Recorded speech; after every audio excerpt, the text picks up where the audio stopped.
Assalamualaikum warahmatullahi wabarakatuh. Perkenalkan, nama saya Lala, Prodi Perbankan Syariah kelas B.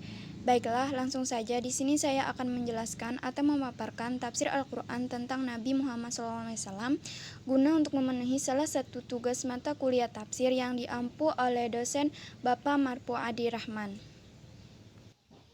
Nabi Muhammad SAW pada masa prakenabian dan kenabian. Sebelum Nabi Muhammad dilahirkan, di dalam bidang agama dan kepercayaan, kebatinan bangsa Arab sangat rusak sekali. Sebagian besar mereka menjadi kaum penyembah berhala. Tetapi di antara suku Quraisy ada suatu golongan kabilah yang dinamai Bani Hashim. Mereka terdiri dari orang-orang yang pandai dan berbudi tinggi, serta masih terpelihara kemanusiaannya. Dari golongan Bani Hashim itulah lahirnya Muhammad SAW, yang kemudian bertindak dengan segala kekuatan pikiran dan tenaganya membasmi segala kemungkaran itu. Nabi Muhammad pada masa prakenabian. Rasulullah SAW dilahirkan pada hari Senin, tanggal 12 Rabiul Awal tahun Gajah, sekitar tahun 570 Masehi, yaitu setelah kelahiran Isa Al-Masih alaihissalam. Ayah Rasulullah SAW bernama Abdul Muthalib. Ibunya bernama Aminah binti Wahab bin Abdi Zahra ibnu Murrah. Beliau yatim sejak di dalam kandungan, kemudian dipelihara dan dilindungi oleh paman dan kakeknya. Beliau hidup di dalam keresahan dan kebimbangan melihat sikap masyarakatnya. Lalu Allah memberikan petunjuk dan mengangkatnya sebagai nabi dan rasul. Ada beberapa ayat Al-Quran yang berbicara tentang Nabi Muhammad SAW sebelum kenabian beliau, antara lain, bukankah dia mendapatimu sebagai seorang yatim, lalu dia melindungimu, dan dia mendapatimu sebagai seorang yang bingung, lalu dia memberikan petunjuk, dan dia mendapatimu sebagai seorang yang kekurangan, lalu dia memberikan kecukupan. Terdapat dalam Quran Surah Ad-Duha, surah ke-93, ayat 6-8. Nabi Muhammad pada masa prakenabian dan kenabian. Sebelum Nabi Muhammad dilahirkan di dalam bidang agama dan kepercayaan, kebatinan bangsa Arab sangat rusak sekali. Sebagian besar mereka menjadi kaum penyembah berhala. Tiap-tiap kaum mempunyai berhala sendiri dan berhala itu digantungkan di sisi Ka'bah. Kurang lebih 360 berhala digantungkan sekali setahun. Mereka datang ke sana beramai-ramai menyembah berhala itu. Dan tiap-tiap golongan membanggakan bahwa berhalanya lah yang paling gagah dan indah.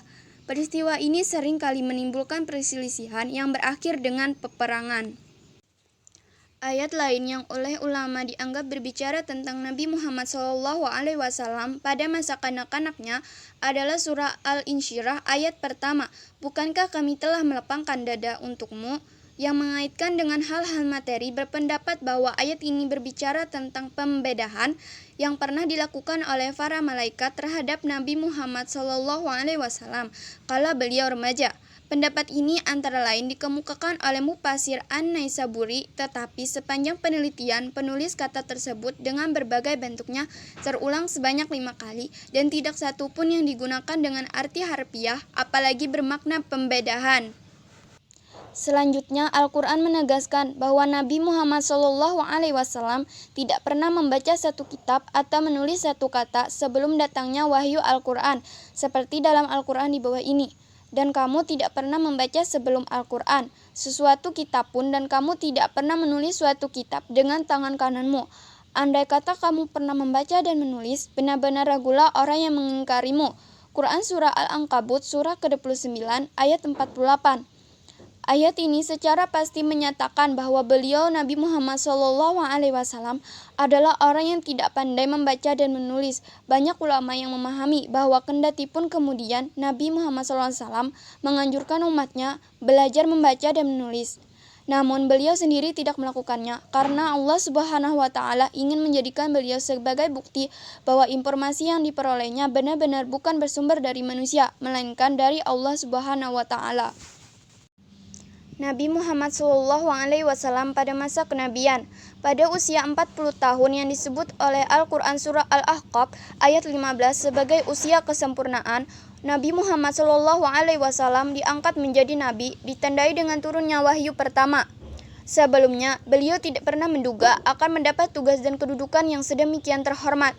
Karena itu ditemukan ayat-ayat Al-Quran yang menguraikan sikap beliau terhadap wahyu dan memberi kesan bahwa pada mulanya beliau ragu dan gelisah mengenai hal yang dialaminya. Quran Surah Yunus, Surah ke-10 ayat 94 mengisyaratkan bahwa kalau engkau ragu terhadap apa yang kami turunkan kepadamu, maka tanyakanlah kepada orang-orang yang membaca kitab suci sebelum kamu. Quran Surah Yunus, Surah ke-10 ayat 94. Demi ad-duha, dari malam ketika hening, Tuhanmu tidak meninggalkan kamu dan tidak pula membencimu dan siapapun. Ad-duha, yakni matahari ketika naik sepenggalahan, yang dipilih berkaitan dengan wahyu-wahyu yang diterima oleh Nabi Muhammad SAW. Di sini Allah melambangkan kehadiran wahyu selama ini sebagai kehadiran cahaya matahari yang sinarnya sedemikian jelas, menyegarkan dan menyenangkan. Sedangkan ketidakhadiran wahyu dinyatakan dengan kalimat demi malam ketika hening. Al-A'raf ayat 158 turun ketika Nabi berada di Makkah. Bahkan menurut sementara ulama, semua ayat Al-Quran yang dimulai dengan panggilan wahai seluruh manusia, semuanya turun di Makkah, kecuali beberapa ayat. Perbedaan yang lain adalah para nabi sebelum beliau selalu mengaitkan kenabian dengan hal-hal yang bersifat suprasional, baik berbentuk sihir, pengetahuan gaib, mimpi-mimpi, dan lain-lain. Oleh karena itu, ketika masyarakat Arab Quraisy meminta bukti-bukti yang bersifat suprasional, Nabi Muhammad SAW diperintahkan untuk menyampaikan kalimat, katakanlah, sesungguhnya mukjizat-mukjizat itu terserah kepada Allah dan sesungguhnya aku hanya seorang pemberi peringatan yang nyata. Quran Surah Al-Ankabut, Surah ke-29 ayat 50. Akhlak Nabi Muhammad SAW. Al-Quran mengakui secara tegas bahwa Nabi Muhammad SAW memiliki akhlak yang sangat agung. Bahkan dapat dikatakan bahwa konsideran pengangkatan beliau sebagai nabi adalah keluhuran budi pekertinya. Hal ini dipahami dari wahyu yang ketiga yang antara lain menyatakan bahwa sesungguhnya engkau Muhammad berada di atas akhlak yang agung. Quran Surah Al-Qalam, Surah ke-68 ayat 4. Kata di atas tentu mempunyai makna yang sangat dalam melebihi kata lain, misalnya pada tahap atau dalam keadaan akhlak mulia.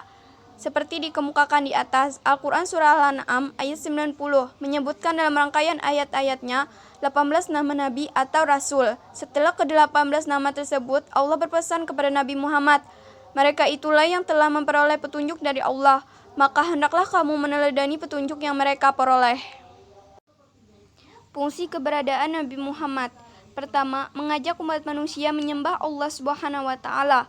Yang kedua, menyempurnakan akhlak. Yang ketiga, teladan yang baik. Dan yang terakhir, Nabi Muhammad SAW sebagai syahid. Sikap Allah Subhanahu wa taala terhadap Nabi Muhammad SAW. Di dalam ayat-ayat Al-Quran ditemukan bahwa para nabi sebelum Nabi Muhammad SAW telah diseru oleh Allah dengan nama-nama mereka, ya Adam, ya Musa, ya Isa, dan sebagainya. Tetapi terhadap Nabi Muhammad SAW, Allah Subhanahu wa taala sering memanggilnya dengan panggilan kemuliaan seperti ya ayyuhan nabi, ya ayyuhar rasul, atau memanggilnya dengan panggilan mesra seperti ya ayyuhal mudasyir atau ya ayyuhal muzammil atau wahai orang-orang yang berselimut. Kalaupun pada ayatnya menyebut namanya, nama tersebut dibarengi dengan gelar kehormatan, perhatikan firman-Nya dalam surah Al-Imran, surah ketiga ayat 144, surah Al-Ahzab, surah ke-33 ayat 40, surah Al-Fat, surah ke-48 ayat 29. Sikap Allah Subhanahu wa taala terhadap Rasulullah SAW dapat juga dilihat dengan membandingkan sikapnya terhadap Musa alaihissalam. Nabi Musa alaihissalam bermohon agar Allah menganugerahkan kepadanya kelapangan dada serta memohon agar Allah memudahkan segala permohonannya dan persoalannya. Sedangkan Nabi Muhammad SAW memperoleh anugerah kelapangan dada tanpa mengajukan permohonan. Dapat diambil kesimpulan bahwa yang diberi tanpa bermohon tentunya lebih dicintai daripada yang bermohon, baik permohonannya dikabulkan ataupun yang tidak. Permohonan Nabi Musa alaihissalam adalah agar urusannya dipermudah, sedangkan Nabi Muhammad bukan sekadar urusan yang dimudahkan Allah, melainkan beliau sendiri yang dianugerahi kemudahan.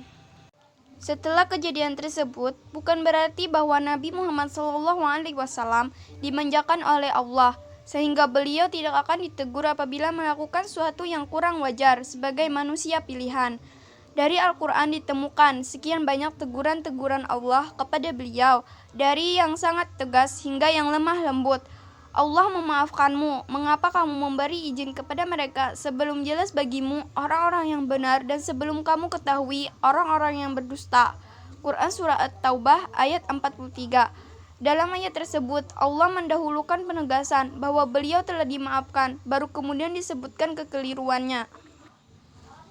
Teguran keras baru akan diberikan kepada beliau terhadap ucapan yang mengesankan, bahwa beliau mengetahui secara pasti orang yang diampuni Allah dan yang akan disiksanya. Tak ada sedikit pun campur tanganmu dalam urusan mereka, atau Allah menerima taubat mereka, atau mengazab mereka, karena mereka sesungguhnya itu orang-orang yang zalim. Quran Surah Ali Imran ayat 128. Perhatikan teguran Allah dalam surah Abasa ayat 1-2 kepada Nabi Muhammad SAW yang tidak mau melayani orang yang buta, yang datang meminta untuk belajar pada saat Nabi Muhammad SAW sedang melakukan pembicaraan dengan tokoh-tokoh kaum musyrik di Mekah. Dia Muhammad bermuka masam dan berpaling karena datang seorang buta kepadanya. Sekiranya sekianlah penjelasan dari saya tentang tafsir Nabi Muhammad SAW. Apabila ada salah kata, mohon dimaafkan. Wabillahi taufiq wa hidayah. Assalamualaikum warahmatullahi wabarakatuh.